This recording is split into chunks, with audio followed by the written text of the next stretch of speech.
There is an agreement in most definitions of wisdom. There is a focus on so-called perspectival metacognition. So if you are in a difficult situation, you often get stuck and zoom in. And what really can help you sometimes is to take a step back to shift your perspective. That's why it's perspectival. It allows you to get unstuck and look at it from different vantage points. It's metacognition because not just a cognitive process. We're not saying that wisdom is cognitive, but rather it's an ability to regulate yourself, to regulate your thoughts, regulate your affect. Thanks for joining me, Igor. I'm a big fan of your work on wisdom, and I consider you one of the world's foremost experts in the science of wisdom, and it's something which I'm very interested in but quite inexperienced with. I'm a philosopher by training, so technically a lover of wisdom, but the science of wisdom is kind of a more recent addition. So thank you so much for joining me today. I really appreciate it. My pleasure. Glad to be here. So yeah, and for his first question, I mean, why is wisdom such a significant topic? Why is there suddenly a scientific interest in wisdom in recent years? What do you think it's come from? Well, you're the lover of wisdom, so That's you true. could probably tell me at least as much as I can tell you. I think the science component comes from the appreciation of the empirical inquiry to the topic, the societal needs of the day, including various dissatisfactions with how the civic discourse is going right now in various parts of the world, in the democratic and less democratic societies. Maybe the concerns with the climate and consideration of long-term versus short-term interests. So how to navigate that? And there's a lot of discussion, of course, about long-termism, whether it's beneficial, but how do you navigate that versus sort of the short-term goals that you have? Misinformation, be it through both various states that may want to change the course of various political campaigns and so on, or existential risks, be it nuclear or new technological developments that people are talking about. Whenever we have those type of big topics, you often have the question, well, how do you navigate the complex sort of terrain where there are multiple agents involved, there are multiple interests, you don't know what those interests are, and you also, even if you know what the interests are, often they're in conflict with each other, so how do you balance them? And so that's where philosophically, traditionally, historically, the question of wisdom often comes in. And maybe that's why there is quite a bit of interest in it today. But, your guess is as good as mine. Sometimes you don't know why certain topics pick up and become more interesting to the public or to the scientists. Sometimes it's something about the zeitgeist. Yeah, I think it's so interesting that you're saying that about the complexity, because one of the topics that it came up, I don't know if you watched the AI dilemma with Tristan Harris and Asa Raskin from the Center of Humane Technology. They did a talk recently on it, but they talk about the wisdom gap, as in complexity is increasing with the technology, but our ability to deal with complexity is not as quickly. And so that there's this wisdom kind of demand, but we're not supplying it maybe as efficiently as we could. Yeah, I mean, I wonder if the term wisdom in that context means the Is same the right thing as what thing. we are talking about today. But I mean, there certainly is the question of how do you deal with the unknown unknowns, as people often talk about in the context of existential threats from AI, as well as how do you deal with technological changes and regulations and interests of various agents, including, for instance, like if you talk about the AI regulations, who should be regulating whom? Because on the one hand, I think a lot of people would agree that we need regulations. On the other hand, there's a big worry that the big companies that are currently beating their chest and saying we need regulations are the only companies that can afford having a division that would be able to regulate, which means that they will just stifle the competition. And that, of course, infringes on another very important moral standard that sometimes, at least in democratic societies, we believe is very important, namely that you need sort of like allow for fair and equitable market instead of having some which are already dominant continue becoming dominant, becoming even more dominant because they're the only one who can afford regulating. So it's often very, very complicated. Yeah. And that's complicated is the word, I think. And I suppose I think we'll jump into the AI thing. I do want to get into that with you, but I don't want to derail you immediately with All right, that all kind of right. stuff because it's massive area. But I suppose something in the background there, which is, what is wisdom? How do you think about wisdom in your work? I get this question a lot, and I often have a very disappointing answer because I find it really hard to come and say like, okay, let me tell you what wisdom is. Uh, I often, as a scientist, we're in the role of synthesizing and coming to some kind of an agreement. So I can tell you what scientists, as well as some philosophers and education specialists, agree on what the fundamental elements of wisdom may be. And then there's, of course, a Yep. lot of what people disagree on. Whether it's my definition, it depends on the time of the day. I'm much more of a constructivist, actually, to really say there's one definition of wisdom, there's one wisdom. So I would say that often in my sort of very intuitive, non-scientific understanding of it, like everyday life understanding, I think of it in terms of like there's a big wisdom and there's a small wisdom. And so, like the big wisdom is the one that starts with grand narratives about how to live a good life and be meaningful and deep and sort of like pursue some kind of eudaimonic, in Aristotelian sense, happiness. It's about sort of having this kind of goal of flourishing on the individual, maybe societal level. Uh, and then there's the small wisdom. And the small wisdom is like, well, if you are in a situation when you don't know what to do because there are multiple ways to navigate the situation, how would you go about figuring out what to do next? What would be the thought or cognitive or metacognitive process that helps you navigate the intricacies of complex decision making? And so, in my personal work, as well as where there is more agreement on among the scientists, it's this kind of latter sort of smaller wisdom. And specifically, when we talk about wisdom in psychology, in cognitive sciences, and behavioral sciences, we often talk about two set of variables. On the one hand, there is an agreement that in most definitions of wisdom, there is a focus on so-called perspectival metacognition. What that means, like it's a mouthful, but it's actually very simple. So if you are in a difficult situation, you often get stuck and sort of zoom in. And what really can help you sometimes is to take a step back to shift your perspective. That's why it's perspectival. It allows you to sort of get unstuck and look at it from different vantage points.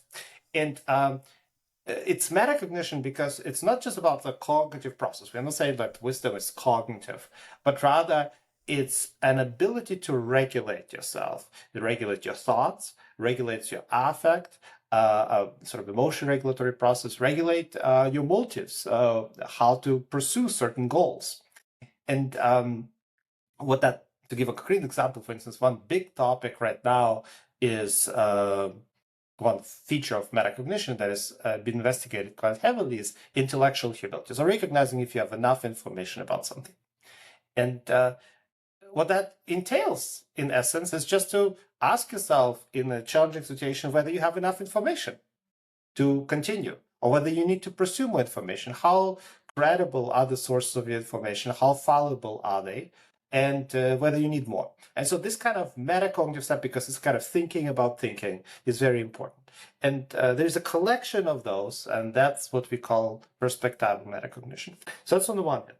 And then there's another feature that a lot of scientists would probably agree on.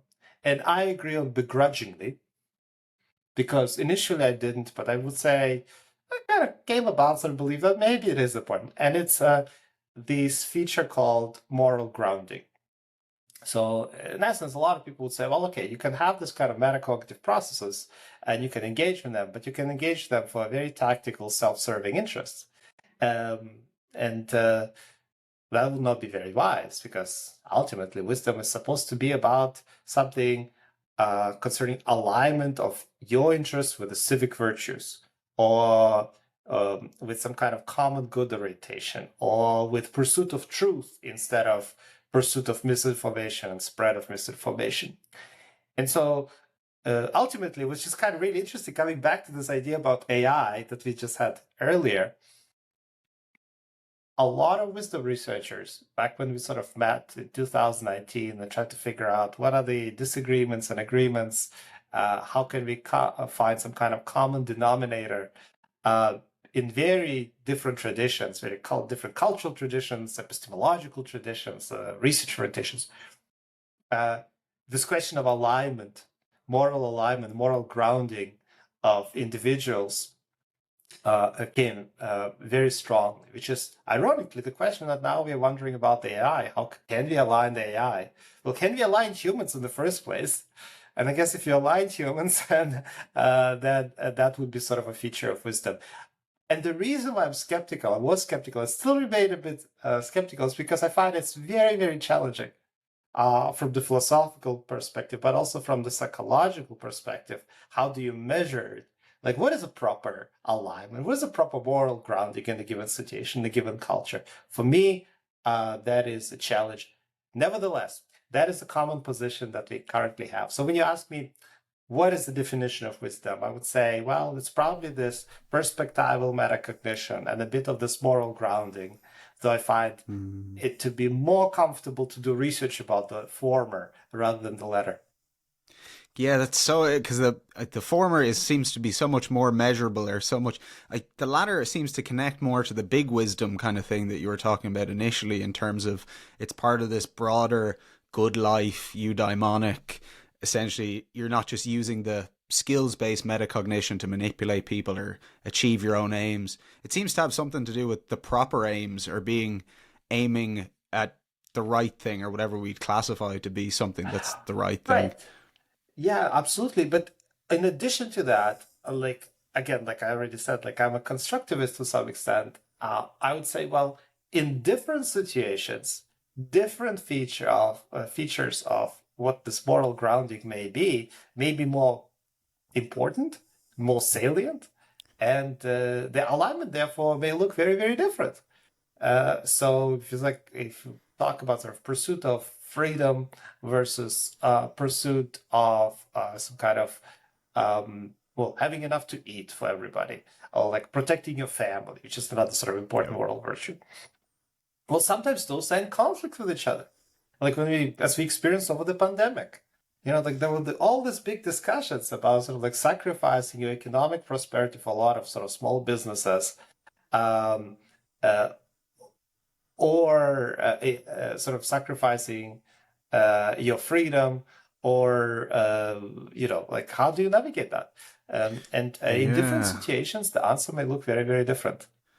Yeah, and people might temperamentally kind of fall on one side or the other. I'm thinking of like big five personality research, in terms of like if a person's very disagreeable, they might be less likely to optimize for going along with things that are going to be good for other people. Or if a person's highly agreeable, they'd be less likely maybe to opt for the kind of base level of freedom. But it seems like that is really the alignment problem as well, because you could have those problems within as well as within the society. I mean, one part of us could be optimized for eating the cake, while another bit wants to look good on the beach, and another part wants to live a long and healthy life. And so we're always kind of wrestling with that aligning of our different subsystems.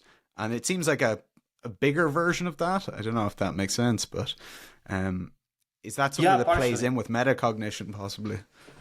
Yeah, and I think like what metacognition is about here is really trying to help you to some extent uh, figure out how to balance these different pieces in different situations. I mean, on the one hand, it can afford you with a greater precision about the situation, so you can optimize that situation. So, like your understanding of the situation will be better like allows you for greater alignment if you want, Mm. in whatever actions you pursue or with your intentions, your interests. And then considerations whether those type of actions that you would pursue would also somehow not only help you but also help the bigger picture, the Mm. a larger moral values that you may have. So that's certainly is like the fun of the features of Meta-cognition. It not only allows you to sort of like figure out how to balance those two, but also like how learn more about the situation so that you can plan better for how to embrace it further.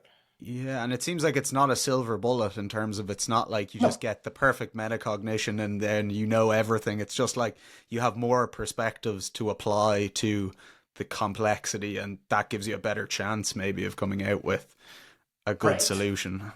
Yeah, that's why I said like a smaller wisdom instead of that does not Mm, really solve everything. Because like, but maybe the given yeah. situation gives you slightly like that gives you a little bit more of an edge. Yeah, it's so interesting. Are there any interventions that you've seen for increasing metacognition? Like, where are we at in terms of? I know, I mean, the whole history of philosophy is pretty much trying to do that. So, like, Right. but I'm interested in the scientific interventions of how where that's at the moment. It's a tricky, like the term intervention is very loaded. For Yeah. Okay. instance, Sorry, I some didn't know colleagues that. use, yeah, some colleagues use it just like any experiment that shows group differences. Like, Yeah. you Yeah. assign this group to do this and you assign this group to do that. And then, oh, Mhm. look, in the lab or online, when they sort of assign a bunch of anonymous crowd workers to do X and Y, you see some signal. But is that really an Yeah. intervention? Would you be able to scale it up? I have big Yeah. questions about that. Mm. So, in terms of the truth being said, like to embrace intellectual humility to some extent, there is actually not that much. If you think about true interventions, where you have a randomized control trial before and after, you do something in between, often for a long time. There's really not that many. There may be one concerning that we have done in the lab concerning sort of like reflective writing in a particular from a particular perspective, and we'll talk about that later potentially. Okay. Um, there is some that sort of look at, and this is not, I would not call it an intervention because there's no control group, but there are some instances where people, students, or you might find it interesting, students in the philosophy class would be, reflecting on life and learning about all those beautiful things that Aristotle, Thomas Aquinas, and others wrote about or talked about. And then at the end of the term, after the school year is over, they complete some measures and say, look, well, is there a difference between before and after? And in some groups, it seems to be a bit of a signal. But again, there's no control group. So you don't know if is it really just, it may have nothing to do with being part of the course. It may just be, participating in any philosophical discussion, reflecting in any possible way would lead to a benefit. Then there is another direction where there's some sort of interventions, but again, contentious topic, and it's the direction of mindfulness. So the big topic, mindfulness research, a lot of money being sunk into it, but the effectiveness with respect to some of those wisdom features that we're talking about hasn't been shown very clearly. So that's, I think, like it's still something that future research can address. However, the core feature of mindfulness probably does benefit development of the metacognitive process. And by the core feature of mindfulness, I mean this kind of the idea of decentering and the ability to sort of like detach yourself from the immediate experience to become more aware of the surrounding, attuned to the environment, instead of just like focusing and zeroing in on one particular detail that you're stuck on. So that component, the attention component that involves kind of decentering or transcendence, as some mindfulness experts would call it, that seems to be beneficial. Again, like not many studies specifically with a focus on metacognition, but there are some. Finally, there are some interventions that just look generally at things like amount of deliberation, whether you give people time to think or not, and when they give them more time to think, when they would be engaging in this metacognitive process. or whether they would be more susceptible to misinformation, would be spreading fake news. There's a lot of discussion about that. And there is some evidence that that does help. It's like if you give people 5 seconds, or like if you ask them on Twitter, and Twitter even introduced this feature of checking, like, are you sure you want to retweet this before you even read it? Then that seems to work a little bit.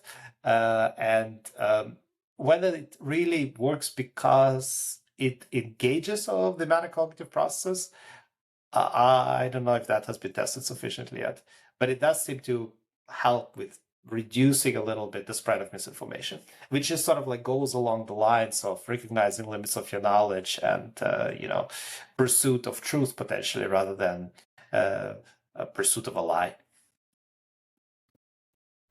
Yeah, definitely. Is that what self-distance reasoning is? I know you've published on that a bit. I was going to ask you about that Oh, as well. Is that something slightly right. different?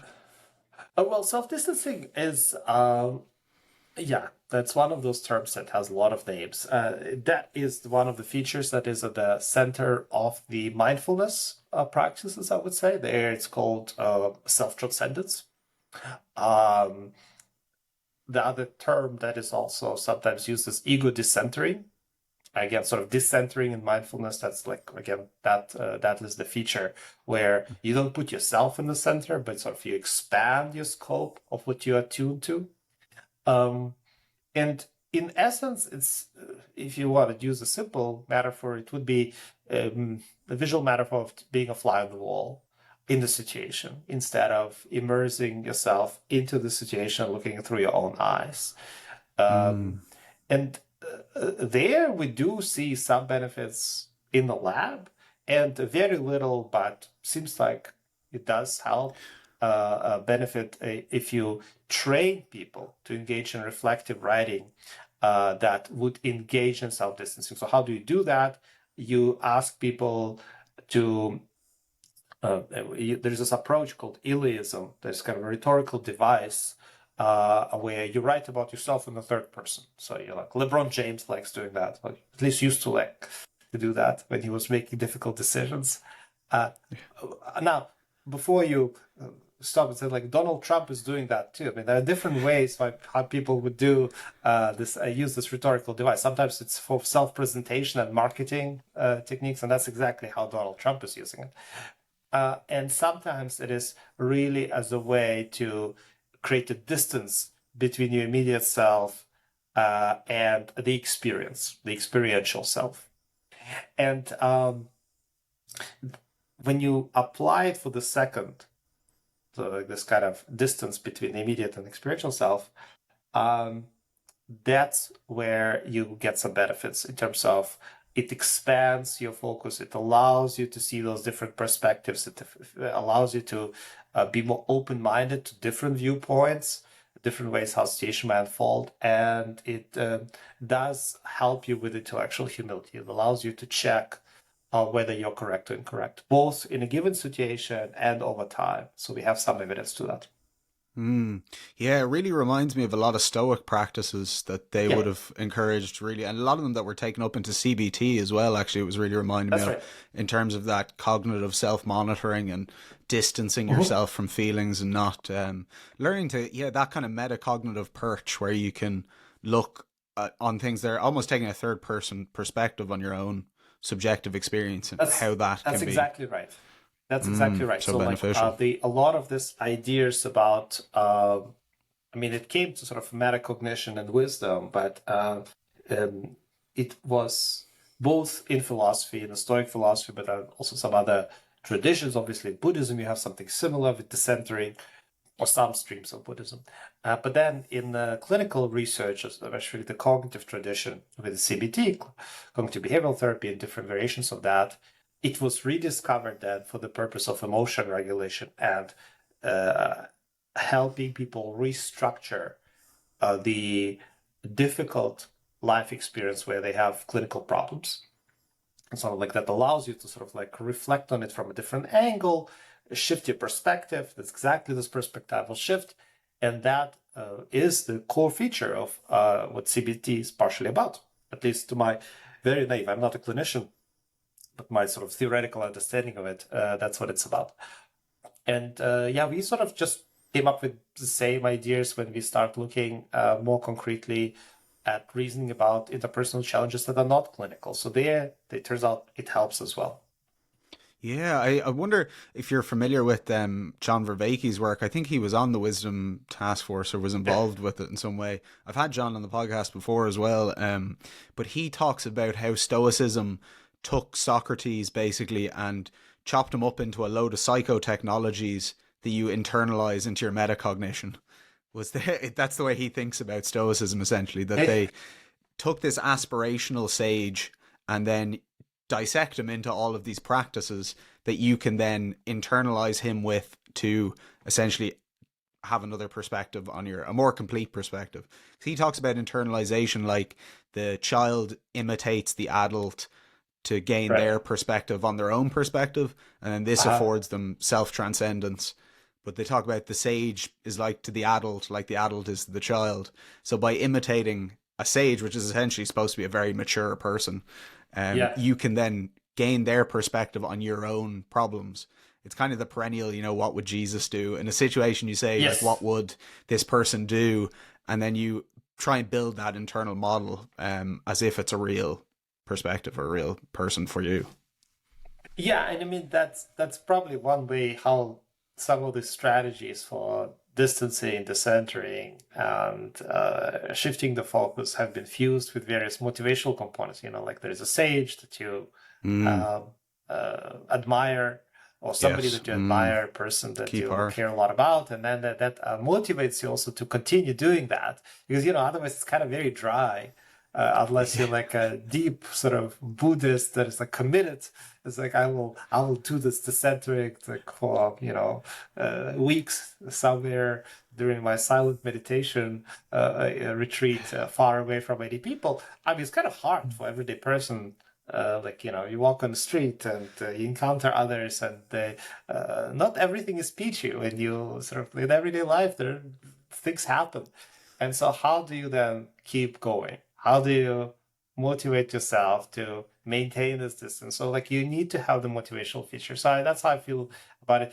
I mean, I love John and the way he thinks. I think uh, I don't know enough about the transition, historical transition between Socrates and like how Plato portrayed him and the Stoic tradition that happened, I think, a few Mm, centuries later. But, yeah. like a lot of narratives happen there. So whether this is a post hoc narrative that we create when we say that this was dissected, it Mm. certainly makes for a compelling narrative. Or whether that's truth, maybe it doesn't really matter at this point, as long as we can use those techniques. But I do Y- want to say, like the mm, pondering that part where I find that's one thing that is sometimes challenging. And I recently talked about it with some colleagues. I'm thinking about, okay, how do we want to do an intervention with sort of using some kind of a sage or admirable person metaphor to instantiate some form of distancing and so on and so forth, or maybe just try to act like a sage. Well, in different traditions, sages may be imbued with different culturally loaded qualities. And in some traditions, they may be very idiosyncratic to other traditions. So, like imagine you live in a culture that is very Spartan. And so it's about, killing the will, eliminating the very sort of eugenic, eliminating the mm. weaklings and survival of the fittest, the strongest, and it's obviously highly chauvinist. Well, to some extent, actually, it's probably less chauvinist in some other parts of ancient Greece at that time. It's true. But They were all pretty bad. Look, I don't know if yeah, there they're was all any pretty that bad. were. They had slaves. I mean, yeah, but it's all relative. But nevertheless, I mean, there's a strong sort of macho culture, uh, and yes, like what would be the sage in that tradition?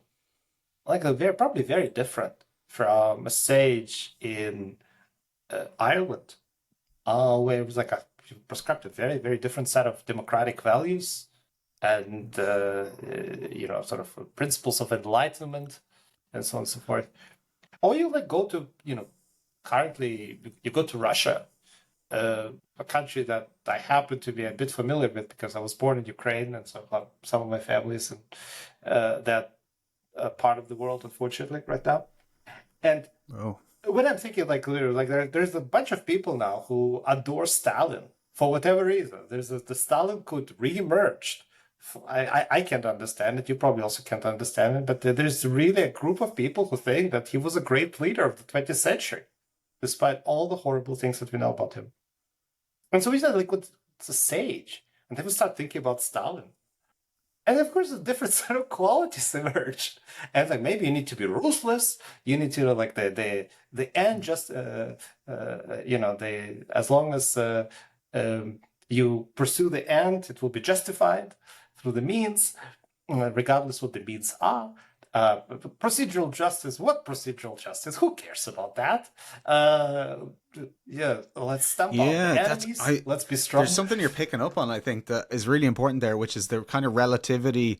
There's one perspective on virtues. It really reminds me of Alistair McIntyre's After Virtue. I don't know if you've read Yeah. that, but his Mhm. thesis of like the issue with virtues is that different cultures have different virtues. Like even within the Greeks' culture, the Aristotelian ideal is very different to the Homeric ideal, which was a warrior kind of king, whereas Aristotle's more of this thinking Yeah. kind of guy.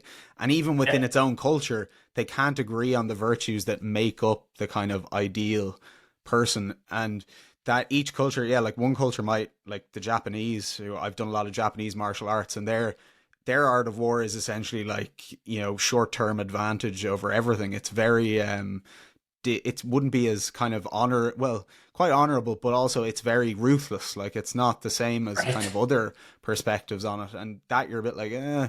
So if each culture has its own one, could you say there's a universal model? And that's where you get into these questions of human nature. And Plato had a very interesting answer that he had this model of the self, this tripartite model of the self, and there was Mhm. a social self, a human self, and a biological kind of short term self. And so the four virtues corresponded to each level of the self. So the human bit was wisdom, the social self had courage, the biological self had temperance, and then justice was the relationship between all the bits of the self. Um, so I think with those kind of virtues, you could say it depends. The perfection, like what ought to be, depends on what is. And if you Mhm. come from like McIntyre is a historicist, so he doesn't really have any theory of a universal human nature. He doesn't have any um, biological foundation in that, or he doesn't recognize one anyway. So I think that's, for me, that's where the debate is between what is and then what ought to be in terms of a human. Um, Yeah, precisely, and it's hard. I mean, as I already said, I have more of a constructivist, and I have friends who are more evolutionary, biologically inspired, so they believe that there is a something about the human nature, and that we, if we can figure out what we truly are we more likely to be true? Is our baseline good? Is our baseline bad? Are we more cooperative? The baseline because that helped our species to survive over time. So those who were more cooperative were more likely to, overcome the challenges of hunter-gatherer societies. It's a good empirical question. A lot of hand waving, of course, and a lot of modeling with specific assumptions. Uh, and then sometimes it just the model of the hunter gatherer, as some cynic friends of mine say, like somehow really closely resembles the model of Victorian England, instead of the actual hunter gatherers, because we don't know what the hunter gatherers were like, but we know what I Victorian did, England was like didn't because that's meet how you them. start recording. Yeah, that's Yeah. right. So, uh, you know. So chauvinist, like the men are strong, the women are weak, the women want the men. Anyways, all those type of things. But maybe there's something to it. Um, it is challenging thought. Like I mean, I think I do like the ideas. Like if you think about it, for instance, often I put myself in this position of like thinking, well, why these features of metacognition? Why are these the foundational things for navigating complex situations? And why do we often ascribe them to wise individuals? In various societies, in various cultures throughout history. I mean, like you look at Confucian writing, you look at Buddhist writing, you look at classic ancient Greek and Roman writing, you'll see these features of metacognition mentioned different times, different emphases, different terms, but often like then you look at what is described, be it the gold mean or anything else, they emerge. Yeah. And so and then I have this kind of then I become also this kind of hobby evolutionary biologist. And I'm thinking, well, if you are in the tough situation, you need to coordinate with others, because if you coordinate with others, then you need that will help you to potentially kill a larger animal and protect your family or your tribe.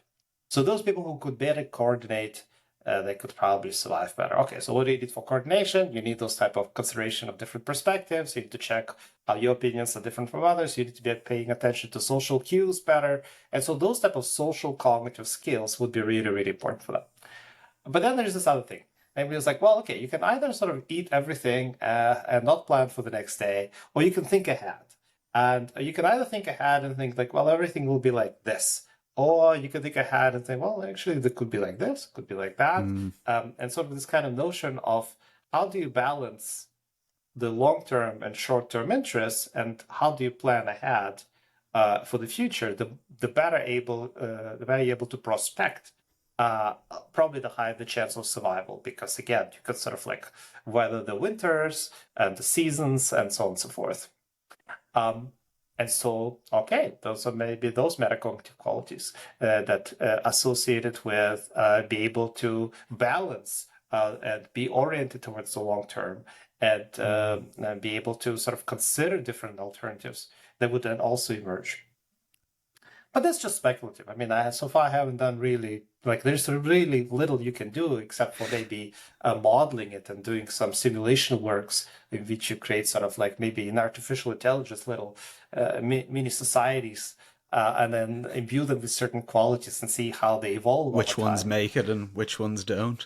That's right. But yeah, because it's so interesting that even that idea of being more capable of imagining the future than other people, or being more capable of, because the future is suppose is just perceiving patterns in the world that we're then hypothesizing whether or not they're going to be the correct patterns, or even patterns that we desire to be the case. And you're, in some sense, that sets up the normativity. It's like the normative power comes from our decisions that we're making, our agency in ethics anyway. And but the aim that we have constrains the behaviors. If I want to be a great football player, I have to spend a Mm-hmm. lot of time playing football. My life is then organized by that goal. So the goal state that I specify then selects the patterns of behavior that I have to enact in order to achieve that goal state. So Right. there's a lot of question about people that seemed more capable of imagining the optimal state, or that were embodying it or living it. Like they talk about the good life, and the Socrates, I suppose, being the sage was because he could die so well, and everybody was very impressed by him just being kind of chill in the face of his mortality. And so there's, Was he so, yeah, like, I'm just thinking about, was he really yeah, chill? I mean, like, all this kind of narrative about him ruminating and justifying, and I mean, of course, it's all filtered through Plato. I was like, I don't know if yes, that well, was it's it. If I was Platsock, like isn't it? chill, I would not like be ranting about how me being chill is so wonderful. Well, that's true. I mean, he was about to be executed, and he was doing a lot of dialogues and writing poetry and whatnot. So maybe he Yeah, was, that's right. Just some yeah. justification. But I mean, this ties into my next question really, which is the Mhm. relationship between wisdom and well-being. Because again, I suppose to go Yeah. back to McIntyre, well-being, to specify any kind of well-being is implying a function of a human being, because you're normatively evaluating whether they're doing Mhm. well or they're doing badly. So Right. there's an implicit assumption there in any theories of well-being of what, I guess, if wisdom's associated with well-being, what kind of being is it measuring, or Yeah. what kind of being is it assisting in, and is that, you And what is know, normative? Yeah. what is normative there? I'm interested in that. All right. Well, I mean, it's a big question, right? I think to really start addressing it, we need to establish first some kind of ground rules, what we mean by well-being, as you just pointed out. And Yep. in psychology, for better or for worse, the last several decades of research on well-being have often been just focusing on how happy are you, how satisfied with your Kind of life are you. hedonic well-being, is it positive Yeah, well, emotion? that's And what I mean. It's actually more evaluative. I mean, it's like how satisfied with your life are you? That's more of an evaluative judgment statement. Hedonic, pure hedonic would be like how happy or how do you feel? Do you feel good? Do you feel bad? In a given moment, or you sort of like you can measure it multiple times. So you can sort of develop a profile of somebody who's like, oh, look, this profile looks like the person is just miserable all the time. Or another thing that's often associated with sort of maladaptive emotional qualities is like if the person is like has crazy spikes, Mm. almost like sort of a bipolar patient, where it's like goes super happy and then a few seconds later, a few moments later, super sad. They can't just regulate themselves or can't react well to challenges, because obviously it's not just about regulating, it's about what kind of experiences, what kind of environment you live in, what kind of environment you create for yourself. But if you do establish this kernel, so okay, we're focusing mostly just on this affective, hedonic, and maybe to some extent evaluative judgment. Well, that's an interesting question. And like, well, would the metacognitive features allow you to flourish in this way, like to feel more or less content, more positive than negative, let's say? And the answer to that question, it depends, as usual. Um, the first of all, it depends on whether you're looking at people, are wiser people happier people. The answer is probably to some extent yes, very weakly though, very weakly, like on average. Sort of very sort of general statement. It doesn't mean though that in all situations everybody would be happy-go-lucky, sort of little Yoda. I was like, oh yeah, I just lost everything, but I'm still kind of happy chap Yeah, here sure. on my little Dagobah planet in the swamp. Uh, you know, I don't think that that statement would be justified. I mean, depending on the situation, there's still a great room for variability in your affective experiences and your hedonic sort of processes, as well as how you look at life. In fact, some researchers would even say that, well, the more sensitive to the environment and suffering of others you are, what's there to be happy about? What's there to enjoy if you're really so attuned to everybody's misery, to others' perspectives? Like, if you're very sort of empathic in that sense, and reflect on how other people think, and reflect on the future of our planet in terms of the climate change and everything that's happening, like the prospects are not very rosy. But like, there's nothing to be really cheerful about. So maybe it's justified to see a negative relationship even between the features of metacognition that we discussed here and um, some kind of hedonic state. Now, as I said, like empirically, that's not what's happening. Empirically, what we see is overall, it depends on the study. And I think in different studies, people measure just slightly different situations. And hence, in different situations, you may have even different relationship. But across all of them, you see slight positive relationship.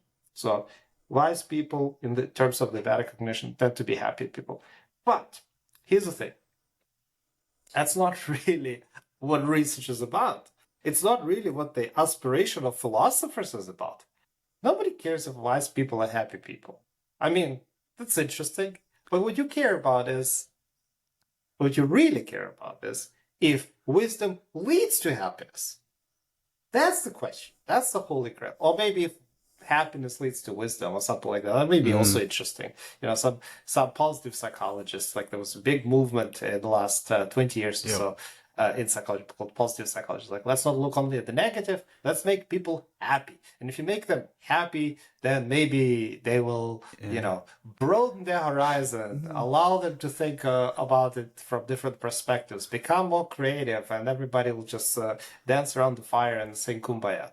I mean, I'm Yeah. exaggerating, but the point is that maybe the relationship goes also in the opposite direction. So that's the key holy grail question, right? Like, There was something do just on certain, that, yeah, just the positive psychology thing, because there was something I was thinking about there, which is the flow states. In terms yeah. of like, would a person who's wiser, who's more capable of metacognition, be able to organize their experience better so they have flow, or more kind of optimal? If you had awareness of, well, I guess if you Uh, had metacognitive awareness of your flow states or your optimal states of experience, Could you? Uh, Because is it a matter of optimizing attention to a certain extent? Metacognition, like you're better at optimizing because when you were saying the example as well, is like, oh, there's all these negative things to focus on, and then but there's kind of an yeah. infinite amount of negative things and an infinite amount of positive things. So Yes. like you could What do choose you? where to focus, Mhm. but like if you Yeah. focused all on the negative things, it would probably kill you, and then if you focus all on the positive things, you'll be delusional. So it's like the Right. kind of it's almost like that balancing of attention to Yeah. give justly Okay. or Yeah. amount. Yeah. I mean, uh, well, it's a loaded question about. There are several questions that you're asking. Sorry One about is that. Yeah, about do that. flow and metacognition. The other one is about the process of emotion regulation or affective process in general, which is a loaded question. So let's unpack both of them. Um, Okay. Flow is a complex phenomenon, and I mean the way it has been studied in the past and talked about it, like since Csikszentmihalyi introduced the term. Uh, it's been a little bit sort of overhyped and underspecified. Some people say, like David Meldikov is a young, brilliant scientist. Just recently had a paper on flow as a computational model of flow. Anyway, he would say that it's more of it's not really something you consciously are aware of. There's a lot of sort of that goes unconsciously, and you still compute in the background. Um, um, Now, if it's not really conscious, to what extent can this type of features of metacognition influence this type of flow experience? Maybe they can create the situation that would be optimized for experiencing flow, but the actual experience can't really interrupt it because like that will right away zoom you out. And in some ways, it's kind of similar. Here's a dirty example. May I provide a dirty example? Of course. Um, okay, so imagine you're making love to somebody. Okay. Uh, that would not be a good moment to start self-distancing or Practice your considering different metacognition. perspectives. Well, So, right, and we won't go into so that. that's not really where you want to go. And so and that's a kind of parallel to flow, right? Like you're in the moment, you're passionate, you're sort of like forget everything around you. It's very similar in some ways to the flow experience, of course. So I think like similar problem emerges with the flow, where as soon as you start engaging in metacognitive process that we discuss here, it will totally disrupt any flow. It may makes you sort of and that's cognitively taxing, and flow top typically is not. So it's very different. Mm. But what you can do potentially is you can create the situation, you can optimize the situation, select for type of features of the situation that would possibly afford for you to experience greater flow. As if you're more attuned to the environment and you know under what circumstances for you personally, this was the moment where I was able to really get into the zone and get going, be productive, or sort of enjoy the conversation with my friends or whatever. What depends on what type of flow experience we're talking about. If you are more attuned to those features, then you're probably more likely to experience flow later on. I do believe that. That was an empirical question, of course. But to me, that suggests that metacognition would help, but it would be this kind of causal chain where metacognitive features would afford you to be able to select the environment better and prepare it better to Yep. optimize for the flow experience. Now, and that leads to the second part that you're talking about, namely the actual affective process. So you're talking about sort of this attention selection. So what do you attune to? And that is, of course, a limited resource. Uh, you can't attune to everything. You need to be very selective. And one way to regulate your emotions and regulate your cognitive process too is by choosing what to attend to. But that's not all there is to emotion regulation, for instance. You can also just choose not to pursue certain situations. Like you just like avoid from being in that situation in the first place. Imagine something triggers you, or somebody you know that you'll have a really unpleasant conversation with Uncle Jim. And I mean, you love your uncle, but it's like it never goes well. Or maybe be alone with him never goes well. So, but in a group, that's totally fine. So then you say, all right, so maybe next time I see Uncle Jim, I really need to make sure that I'm in a group and not alone with him, because otherwise that conversation will not go well. All that stuff comes out. So there you don't engage necessarily in attention at all. And maybe attention will not help because it's just like you're beyond that point with Uncle Jim. However, you can certainly engage in serious emotional regulation by selecting what situation to approach and how to create that environment in the first place. And I think there, again, metacognition can help. Yeah, 100%. I don't know if you know Sebastian Watzel, his prioritization theory of attention. I've had him on before. He's he's written basically the first papers on the ethics of attention, which is a relatively new subject, but obviously very important for the attention economy and the fact that all the technology is optimized for attention and everything. But he talks about that selective attention functioning by prioritization, that you're prioritizing one stimuli over another. And I wonder, there's probably a part of metacognition, it sounds like to me anyway, that's involved in that selection mechanism of getting good at that. Like, that's something that you can actually, because it is context dependent as well. I mean, there's no silver bullet for it that you can go, this is how I optimize my attention all the time, every time. Right. I'm super, super focused, or I'm super, super zoomed out. You're constantly juggling it. But I wonder, is that kind of which I suppose ties into the kind of last question that I wanted to get to, which was the technology itself and the effects of how can the cultivation of wisdom help us deal with this unusual digital world, I suppose, that we find ourselves in, that's optimized for attention, that's trying to persuade people, that's filled with misinformation and disinformation, that is increasingly exposing people to complexity at rates that we're not really able to handle, even just in terms of information. And do you see in the wisdom research, is that what we need really for this time, do you think, in your opinion? That's a good question. I mean, I think throughout history, there will always be moments of either technological transformation, disruption, be it Gutenberg's Bible or internet for the masses, or nuclear arms or nuclear technology, electricity, that have often resulted in questions of wisdom. Do we need to but I mean, so do we need it more now than we needed before? I don't know. I mean, I think we always needed it as humans, but that doesn't make the question less valuable. Why would we need it now? And what could we use it for? I think the key feature of this kind of metacognitive process that a lot of folks who talk about practical wisdom talk about is that they allow you to embrace the uncertainty. It's especially in our society, we somehow, on the one hand, see the complexity, and we see that it's becoming worse and worse. So you don't really understand what's happening. You don't know what's true. You don't know what's a lie, what's a deep fake. You don't understand really how things work. Back in the day, this is a hammer. It has a wooden stick, it has a metallic part, and maybe some kind of a stone part. And that was pretty simple. I mean, maybe not so simple because, creating a hammer would have been requiring certain skill set that we probably none of us have anymore. But it's certainly simpler than explaining how exactly does this camera that I'm looking at right now works.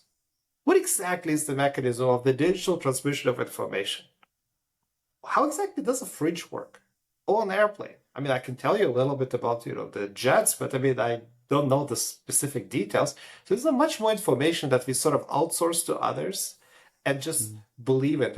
So on the one hand, we kind of accept that complexity. But on the other hand, we are aware of this complexity. And I think in moments where sort of you feel like the transitions are happening faster and faster, what sometimes happens is people become even more interested in being certain, which is a mistake. It's a kind of a natural reaction. You kind of clam to, that's my theory at least, you clam to some kind of sense of certainty. In our societies, in the Western world, be it in Europe, where I grew up or here in North America, we reward certainty more. We reward confidence more, a clear communication. So, okay, this will happen. This is what you need to do. Let's make this country great again, or whatever. Or like kind of this one single solution that will solve all the problems. Uh, but the reality, of course, is much more complex. And I think it's challenging and frightening to think about it, the complexity of that reality. Yet it's important. And I think the metacognitive features that we talk about, those are the features that allow you to embrace that uncertainty. But like first realize that there is that uncertainty, um, bring it to the forefront, and then possibly embrace it. So I think like that's one way um, how we can approach this. I mean, the other one is like just like because you start thinking about different alternatives and different ways how the situation may unfold, it may expand your horizon beyond what is currently in your purview, and that can also be very, very helpful. It can even sort of, some scholars, my friend Phil Tetlock, has been studying groups of people who are better than others in making geopolitical forecasts, for instance. And most of us are miserable, including experts. Not very good. Maybe some political analysts who work for the government are better than others. But overall, not very good. But there is one group of people who typically does a bit better. And what defines and distinguishes them from the rest of us is that they actually do engage in this metacognitive features more. So if you have like a sort of one recommendation, so it seems like it does suggest that these features allow you to be better calibrated even when making important geopolitical predictions, including about the current situation that we live in. Yeah, it's interesting. It's kind of the more you actually engage with it, the better you'll be. It almost seems kind of obvious on the surface, but there's so much. The push for certainty you were talking about really reminds me of kind of the Oracle of Delphi. The certainty is insanity was the third maxim that it was know thyself, nothing in excess, and certainty is insanity, which I think are all pretty metacognitive ideas.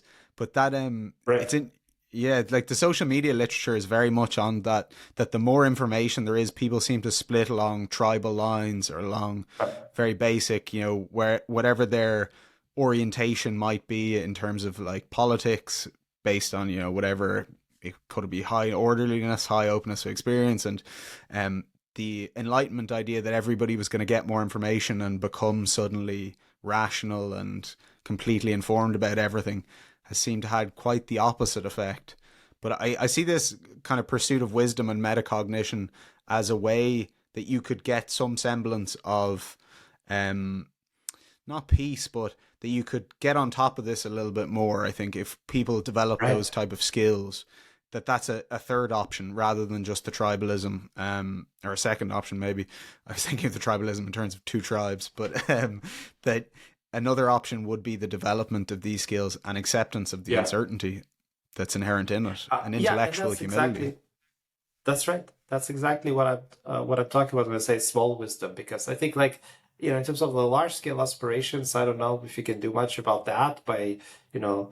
I think a bigger picture wisdom is a big wisdom. That's more of a quest for this kind of societal level. How do we structure our societies? How do we change our ecologies? How we change our policies? Uh, but for everyday life, the every decisions that we are making, which may still be very, very consequential because each of us is doing a little bit, and that it helps potentially changes the rhetoric in the society as well. That's where those kind of metacognitive features may be useful. Um, yeah, I 100% agree. It was John Vervaeke, when I spoke with him, had said that the idea would be to increase wisdom individually to help increase groups that could create wiser technologies, wiser institutions, and you could have a more positive feedback cycle rather than the current negative one whereby people are becoming more polarized, creating more polarized institutions, creating more, you know, issues down the line. yeah. I think you kind of need both. I mean, like if the system is rigged already, like that, for instance, the online algorithms are set up to reward particular type of behaviors, Mm. at if those rewards are stacked in a particular way, uh, that sort of like reward negative information, especially from potentially fringe groups. Um, Good luck, you can Yeah, do so it's much like on the metacognitive level for the individual, but it doesn't change yes. the I system. Yeah, finished a literature review for the social media literature where I looked at, well, I read in depth like 100 papers, but I looked at 2,800 on the ethical issues of social media, particularly of the ones around democracy and the public sphere and stuff, and it is doing exactly that. The game incentives on it are, I mean, the research is pretty uniform in terms of suggesting that there's a massive problem, but yeah, there's not, it certainly hasn't been, although, I mean, there's some attempts to deal with it, but it's just very new, I think, right. and very complex. But I think That's right. that's, you know, thank you so much, Igor, for this and for your work in general. And I look forward to reading more and learning more about this because I think it's, the most important topic as we've been discussing, for people to get a hold of these days. Well, thank you for having me on the podcast. It was a pleasure.